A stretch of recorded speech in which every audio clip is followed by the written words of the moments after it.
परम पूजनीय केसरिया ध्वज, हम सब की कुलदेवी माँ योग माया को नमन और हम सब क्षत्रियों के राधे श्री राम जी को नमन। अमरसर नरेश शेखा जी को कोटि कोटि नमन। और हम जिनके विचारों के वारिस हैं उन महान पुरखे आईवान सिंह जी हुडील, उनको नमन।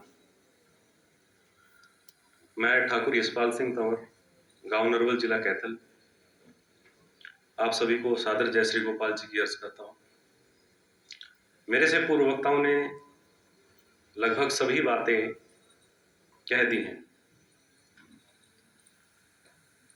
मैं अपनी तरफ से कुछ दो चार बातें अपने युवाओं साथियों के लिए बोलना चाहूंगा कि इस पृथ्वी पर जो मानव जाति है उसकी जो वारिसाना हक होता है वो तीन प्रकार का होता है। एक खून के वारिस होते हैं, एक उसकी संपत्ति के वारिस होते हैं, और जो तीसरे वारिस होते हैं वो विचार के वारिस होते हैं। खून के वारिस कह सकते हैं कि हम उस महान पूर्वज की संतान हैं, उनका हक है, कह सकते हैं। और जो संपत्ति के वारिस हैं वो उसको भोग सकते हैं और कह सकते हैं कि हमारे पास ये संपत्ति मेरे पुरखे की है।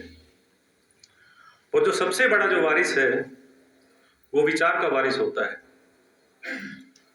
तो मैं डॉक्टर यशपाल सिंह बड़े फक्र से कह सकता हूं कि मैं आईवान सिंह के विचारों का वारिस हूं, क्योंकि जो ये विचार है ये कोई छोटा विचार नहीं है। आज इस प्रकृति के अंदर हम सूक्ष्म रूप से देखें या स्थूल रूप से देखें, दो विचारों की लड़ाई है। एक वो विचार जो व्यवहारिक है, अनुभव गम्य है, और एक वो विचार जो पाखंड का है, दिखावा है, उसके बीच। और इस लड़ाई के अंदर अक्षत्रियों ने शुरू से अपना काम किया है। और कुंवर आईवान सिंह जी की जो विचारधारा है, जो भारत का जो तथाकथित जो हमें आजादी मिली, उसके अंदर हमारे लिए अमृत के समान है। पर अफसोस की बात यह है कि कुंवर आईवान सिंह के जो विचार थे उनको हम उतनी गति नहीं दे पाए। अगर यही शख्सियत किसी और कौम में पैदा होते तो बहुत कुछ इनके नाम पे हो गया होता। उसके भी कई कारण हैं। तो जो विचारधारा है ये सबसे बड़ा हमारा वारिसाना हक है, और इस विचार के अंदर हमें लगातार गतिशीलता देनी चाहिए, क्योंकि केवल सब्जी टमाटर प्याज नहीं सड़ते, विचार भी सड़ जाते हैं।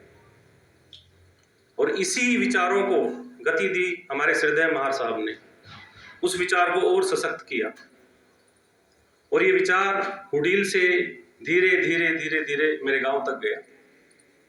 फिर उनको भी लगा कि इस विचार के साथ जुड़ना चाहिए, क्योंकि आज जिस प्रकार से हम इस लोकतंत्र में जीवन जीना चाहते हैं वो हमारे पास जीने की जो एक मौलिक आवश्यकताएं हैं वो नहीं है। हमें लगता है कि हम 200 साल या 100 साल पहले जो हमारे पुरखों ने किया उसकी उपयोगिता से हम आज जीवित रहेंगे, ये हमारा वहम है। आज हमें खुद साबित करना होगा कि हमारी उपयोगिता क्या है, और उस उपयोगिता को आईवान सिंह जी ने राजपूत भविष्य में बताया है। अगर राजपूत भविष्य भी नहीं पढ़ पाए तो एक छोटी सी किताब और लिखी उन लोगों के लिए जो कम पढ़ते हैं, वो किताब है राजपूत और जागीरें। वो पूरी किताब भी अगर हम ना पढ़ पाए तो उनके पहले पन्ने पे तीसरी लाइन अगर हम पढ़ लें तो भी शायद हमारा काम हो जाए। और उन्होंने साफ साफ लिखा है कि मेरा दोस्त कौन है और मेरा दुश्मन कौन है। पर अफसोस की बात यह है कि हम अपने गम के अंदर ही गिरफ्तार हैं।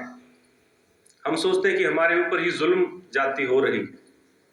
इस देश में ऐसा कोई और नहीं कि सिर्फ हमसे ज्यादा गमोजदा है। हमें थोड़ा और इस विचार को बढ़ाना पड़ेगा और जो छात्र धर्म का विचार है इसको और व्यापक रूप देना होगा कि लोगों को इसमें विश्वास आए। और उसी का एक संकल्पना, एक रूपरेखा कुंवर आईवान सिंह जी ने हमारे लिए रखी। तो उस पर काम करने की हमें ज्यादा जरूरत है, बजाय उन बातों को रिपीट करें। एक जर्मन स्कॉलर है, उन्होंने भी इस बात को कबूला है कि भारत के अंदर दो विचारधाराएं हैं। उन्होंने साफ साफ कहा कि क्षत्रियों की विचारधारा अलग है, और मुझे कोई गुरेज नहीं है बोलने में, और ब्राह्मणों की विचारधारा अलग है, साफ साफ लिखा उन्होंने। और जो क्षत्रियों की विचारधारा है वह उत्तम विचारधारा है, जिसको हिंदी में अगर अनुवाद करेंगे तो व्यवहारिक और अनुभवगम्य विचारधारा है।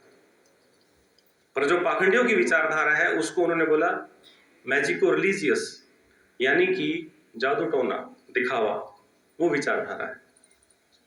तो हमें खुद निर्णय लेना है कि हमें किस विचारधारा से जुड़ना है, अपने पुरखों की विचारधारा से जुड़ना है या फिर जो हमारे जालिम लोग हैं उनके साथ बैठ के हम उनकी विचारधारा को पोषित करें। क्योंकि गौतम बुद्ध ने एक सिद्धांत दिया कार्य और कारण का, यानी कि हर चीज का कोई कारण होता है। तो हमारी इस मजबूरी का, हमारी जो आज ये हालत हुई है, इसके भी कारण है। उन सब का विश्लेषण आईवान सिंह जी ने किया और एक ब्लूप्रिंट हमें दिया। और उस ब्लूप्रिंट पे कितना काम हुआ, हम युवाओं को सोचना है कि हम उसके विचार के वारिस बने और उस काम को आगे बढ़ाएं। मैं अपनी वाणी को विराम देता हूं। आप लोगों ने मुझे ध्यानपूर्वक सुना, उसके लिए धन्यवाद। मुझे समय दिया उसके लिए धन्यवाद। जय छात्र।